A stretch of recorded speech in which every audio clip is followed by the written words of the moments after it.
Voilà, bonjour à toutes et à tous.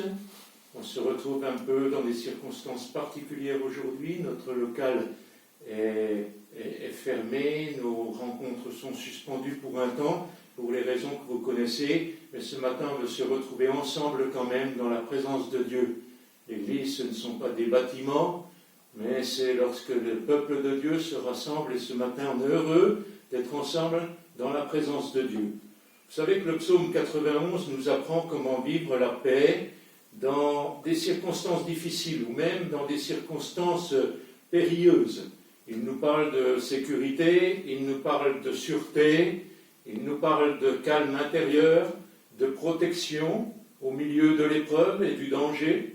Le psaume 91 ne parle pas de vivre une paix naïve, une paix stupide, mais une paix intelligente et profonde, qui reconnaît la dureté des épreuves, la réalité des dangers, mais qui trouve en Dieu un appui supérieur encore.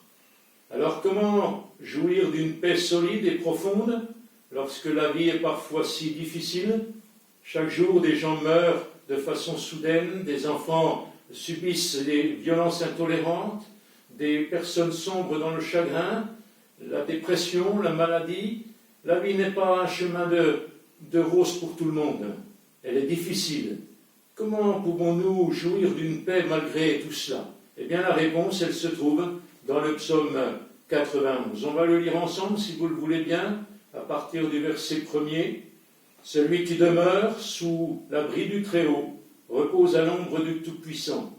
Je dis à l'Éternel, mon refuge et ma forteresse, mon Dieu en qui je me confie, car c'est lui qui te délivre du filet de l'oiseleur, de la peste et de ses ravages. Il te couvrira de ses plumes et tu trouveras un refuge sous ses ailes.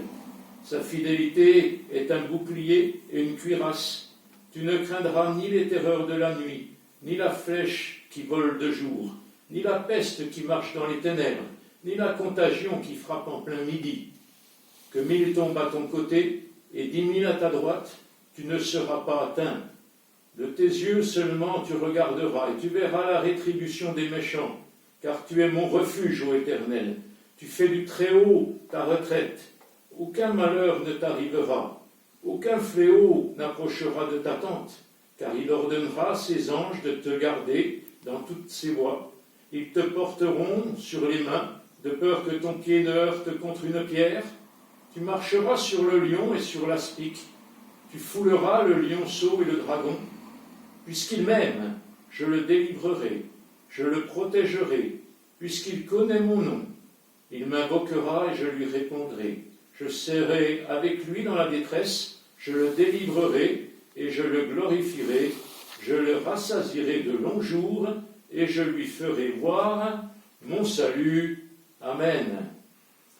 Notons déjà dans les 4 premiers versets une merveilleuse promesse de Dieu, qui pourrait se résumer ainsi: si tu te confies en Dieu, si tu crois en lui, alors il te protégera de tous les dangers. Le psaume utilise plusieurs métaphores pour décrire et graver en nous la certitude de cette protection divine.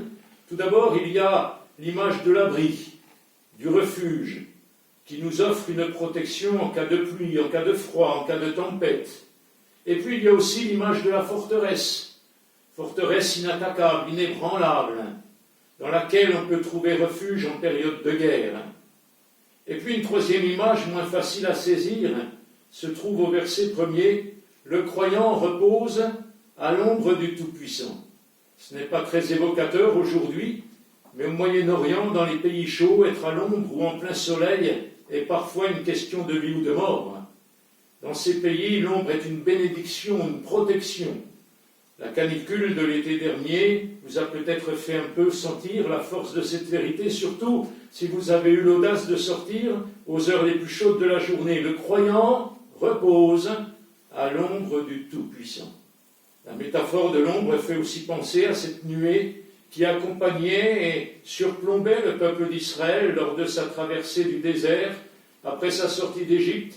Cette nuée qui adoucissait les effets dévastateurs du soleil en plein midi et qui adoucissait aussi le froid du désert durant la nuit. L'ombre du Tout-Puissant protégeait le peuple de l'alliance de manière discrète, mais réelle. Et puis la quatrième et dernière métaphore, c'est celle de l'oiseau. L'oiseau qui protège son nid et qui garde au chaud ses petits sous ses ailes.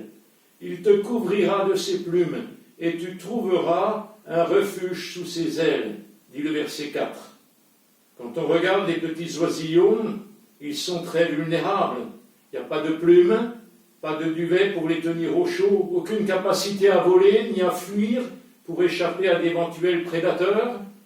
Et la mère, avec ses plumes, avec ses ailes, les protège. Elle les abrite du vent, de la pluie, du soleil, et même parfois des prédateurs. C'est une image que Dieu reprend à son compte pour souligner qu'il est toujours là pour celui qui se confie en lui. Jésus lui-même a utilisé cette image à propos de Jérusalem, la ville rebelle qui a pourtant refusé de l'écouter et de le reconnaître comme Messie. On trouve dans Matthieu au chapitre 23, verset 37, ces paroles merveilleuses. « Jérusalem, Jérusalem, qui tue tes prophètes et qui lapide ceux qui te sont envoyés, combien de fois ai-je voulu rassembler tes enfants, comme une poule, dit Jésus, rassemble ses poussins sous ses ailes, et vous ne l'avez pas voulu. » La promesse, elle se résume ainsi: celui qui se confie en lui de tout son cœur, celui qui croit en Dieu bénéficie d'une protection spéciale en période de détresse et en période de danger. La foi dont il est question ici, ce n'est pas simplement l'adhésion à un credo, l'assentiment intellectuel, mais c'est une confiance qui vient du fond du cœur, une confiance qui implique l'être tout entier. Elle englobe, elle dépasse la raison, elle est le résultat d'une véritable alliance entre Dieu et nous-mêmes, une alliance où on peut proclamer, comme au verset 2, « Dieu est mon refuge, ma forteresse, il est mon Dieu en qui je me confie. » Alors oui, celui qui se confie en Dieu de cette manière, eh bien, il peut jouir de sa protection dans toutes les situations difficiles. Et puis, deuxièmement, il y a une conséquence, ou plusieurs conséquences à la promesse. On retrouve ça à partir du verset 5 jusqu'au verset 13. Et je vous avoue que ce passage m'a longtemps laissé perplexe, car ça ne correspond pas à ce que nous vivons en tant que chrétiens aujourd'hui.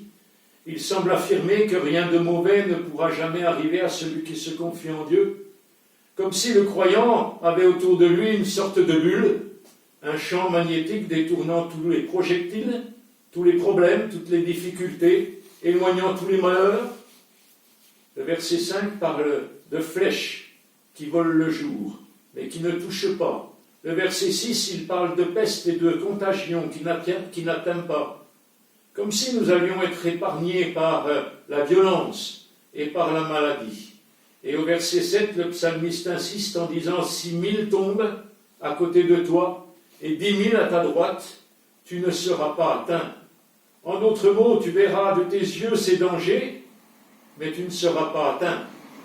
Encore plus fort, au verset 11, il affirme que la protection de Dieu est tellement totale, tellement merveilleuse, qu'il enverra au besoin ses anges pour éviter qu'un de ceux qui se confient en lui ne trébuche contre une pierre et ne se fasse mal aux pieds. Même nos orteils sont protégés par Dieu. Cela semble vraiment difficile à comprendre, littéralement. Surtout si je me souviens de ces quelques chutes mémorables que j'ai pu faire. Surtout que cela ne colle pas du tout avec l'expérience des chrétiens au cours de l'histoire. Les persécutions ont bel et bien existé. Elles ont même été annoncées par Jésus. La maladie a frappé et frappe encore les croyants et les non-croyants sans distinction. Alors comment devons-nous comprendre ce passage? En fait, le psalmiste cherche avant tout à nous faire sentir une vérité divine. C'est un peu comme nos vieux proverbes français. Quand je dis par exemple « pierre qui roule n'amasse pas mousse », ça ne veut pas dire que l'instabilité dans une vie empêche de porter du fruit, mais cela ne signifie pas qu'il n'existe aucune pierre sur terre qui, ayant roulé, n'aurait pas de mousse sur elle. C'est juste une image. Et je pense qu'il y a deux raisons pour lesquelles on ne peut pas interpréter ce texte comme une assurance contre tous les problèmes et les maux que nous subissons. La première raison, on la retrouve dans l'histoire de Job. La Bible le dépeint comme un croyant exemplaire, juste, sur lequel va pourtant tomber un nombre incroyable de catastrophes, de malheurs. Le pauvre Job, il va perdre simultanément tous ses biens, tous ses proches.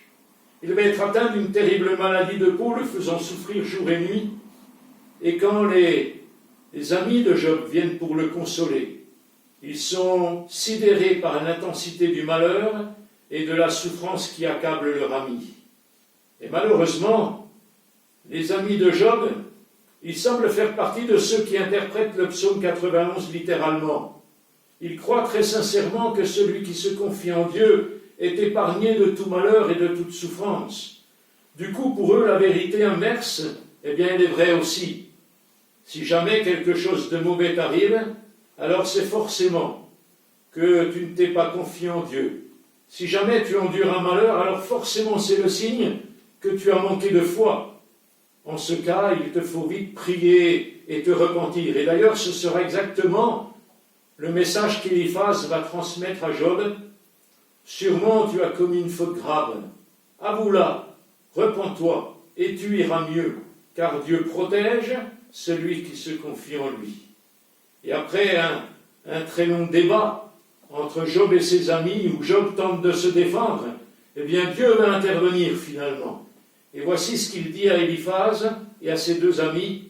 On lit cela dans Job 42, verset 7. « Je suis en colère contre toi et contre tes deux amis, parce que vous n'avez pas parlé de moi droitement, c'est-à-dire selon la vérité, comme l'a fait mon serviteur Job. » Autrement dit, ceux qui croient que le Seigneur est protégé, que le croyant est protégé de tout malheur, et donc qui croient qu'un malheur est le signe d'un manquement de foi ou d'un péché se trompent. Dieu lui-même réfute cette interprétation. Éliphaz et ses amis, leurs accusations et leur compréhension de la protection divine étaient bien incorrectes. Et puis la seconde raison pour laquelle l'interprétation littérale est incorrecte, eh bien, c'est quelle est l'interprétation préférée de Satan. Vous vous souvenez quand Satan va tenter de piéger Jésus lors de ses 40 jours dans le désert, ou au tout début de son ministère, dans l'évangile de Luc au chapitre 4 et au verset 9, la Bible nous rappelle ceci: le diable le conduisit encore à Jérusalem, le plaça sur le haut du temple et lui dit: si tu es fils de Dieu, jette-toi d'ici en bas, car il est écrit, il donnera des ordres à ses anges à ton sujet, afin qu'ils te gardent et ils te porteront sur les mains, de peur que ton pied ne heurte contre une pierre. Jésus lui répondit: il est dit, tu ne tenteras point le Seigneur, ton Dieu. Amen. Vous avez vu, le diable cite ici le psaume 91, en lui donnant l'interprétation la plus littérale possible. La Bible affirme que le malheur ne frappe aucun croyant authentique. Alors, si tu es le Fils de Dieu, eh bien, jette-toi en bas du temple, et des anges vont te porter pour t'éviter une chute. Mais Jésus va réfuter, va rejeter cette lecture. Et non seulement il va la rejeter, mais il va accepter de souffrir plus tard la souffrance et la mort de la croix, par amour pour les hommes, pour le pardon de leurs péchés.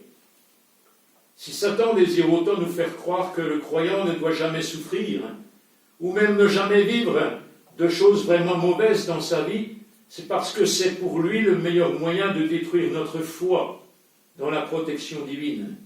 Et d'ailleurs, malheureusement, parfois cela fonctionne. Il suffit de demander aux gens pourquoi ils ne croient pas en Dieu, et en général, la réponse, elle est que y a des guerres sur la terre, la souffrance dans le monde, ou dans leur vie personnelle. La stratégie du diable, elle consiste à leur dire: si Dieu te laisse souffrir, ça veut dire qu'il n'est pas fidèle à ses promesses, ou qu'il ne t'aime pas. Et on sait que c'est totalement faux, bien sûr. Alors, troisièmement, quelle est la bonne interprétation de cette promesse? À la lumière de ce que Jésus enseigne sur les hommes méchants qui peuvent tuer le corps, mais qui ne peuvent tuer l'âme, et vous relirez cela dans Matthieu 10, 28, Dieu promet de nous protéger, c'est vrai, des pires dangers. Mais d'abord, ceux qui guettent notre âme, qui est éternelle.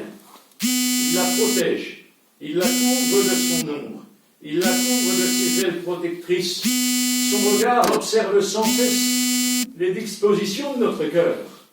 Il prend soin qu'aucune des flèches enflammées de Satan ne vienne nous atteindre et tuer notre foi, tuer notre confiance ou notre espérance. Il évite que notre âme ne tombe malade d'une de ces maladies spirituelles que sont l'envie, la jalousie, la haine ou la tristesse. Oui, Dieu chérit notre âme, il chérit notre foi, et il chérit aussi sa relation avec nous. Dans le temps présent, Dieu peut permettre que nous passions par le feu de l'épreuve, afin qu'un bien plus élevé, une joie plus intense, une gloire plus grande nous soit accordée dans l'éternité. Dieu peut permettre une souffrance temporaire pour que notre foi, notre confiance en lui grandisse, pour que notre âme gagne en épaisseur et en profondeur. Et puis la véritable paix intérieure, elle ne nie pas l'existence du mal, ni la possibilité qu'il nous atteigne, mais elle consiste à croire, comme le dit l'apôtre Paul dans Romains 8, 28, que toute chose concourt au bien de ceux qui aiment Dieu. À la fois le bien, le neutre, le mal, et même le très mauvais. Et l'ultime défaite du mal va consister à retourner ce mal subi en bien supérieur. Dieu l'a fait d'ailleurs avec la mort de Jésus. Il peut aussi le faire avec nos difficultés, avec nos épreuves, avec nos souffrances, et même avec nos maladies physiques, si nous croyons en lui. Quatrièmement, que dire de la dernière partie du psaume, à partir du verset 14 jusqu'au verset 16, c'est là l'oracle final prononcé par Dieu, et il le prononce à la première personne où il dit « Puisqu'il est attaché à moi », et là c'est chacun de nous ce matin, eh bien je le délivrerai, je le protégerai, puisqu'il connaît mon nom. Il fera appel à moi et je lui répondrai. Je serai avec lui dans la détresse. Tiens, c'est intéressant cela. Je le délivrerai, je l'honorerai, je le comblerai de longs jours et je lui ferai voir mon salut. Dieu dit, je serai avec lui dans la détresse. Finalement, Dieu ne nous promet pas d'être épargnés de toute détresse, bien au contraire, mais il nous promet, et on le bénit pour cela, il nous promet d'être avec nous. Il ne dit pas qu'il va nous prémunir de tout malheur, mais qu'il va nous en délivrer. Et que ce temps difficile de notre vie, eh bien, va nous faire grandir et contribuera au salut de notre âme. Dieu est totalement souverain. Il fait ce qu'il veut. Mais il est plein d'amour et il nous protège parfaitement. Ma prière ce matin, eh bien, c'est que Dieu, par son esprit, nous fasse goûter à cette paix intérieure qu'il est capable de nous accorder. Une paix sage et intelligente, qui ne tombe pas dans le déni, mais qui dépasse les circonstances de la vie que nous traversons. Que nous puissions pleinement grandir avec les difficultés que nous sommes amenés à vivre. Que le Seigneur nous bénisse tous au travers de cette épreuve. À lui soit la gloire. Amen. On va prier quelques instants si vous voulez bien. Seigneur, je te remercie pour ta parole. Merci parce qu'elle fait du bien à nos cœurs, elle nous rassure et nous voyons que même au sein de l'épreuve, au sein de la difficulté, eh bien le juste, tu t'occupes de lui. Le juste, tu en prends soin. Le juste, tu le délivres. Tu le couvres de tes plumes. Il trouve en toi un refuge. Seigneur, je te bénis parce que nous n'avons pas à craindre l'avenir, mais nous pouvons garder notre foi en toi. Tu dis que la flèche qui vole le jour ne peut nous atteindre, ni la peste qui marche dans les ténèbres, la contagion qui frappe en plein midi. Merci parce que tu es fidèle et tu gardes chacun de nous dans la foi, dans l'espérance, dans la confiance en toi. Et tu fais que nous puissions sortir plus forts et plus grands de tout ce qui peut nous arriver. À toi soit la gloire, Seigneur, au nom de Jésus. Amen.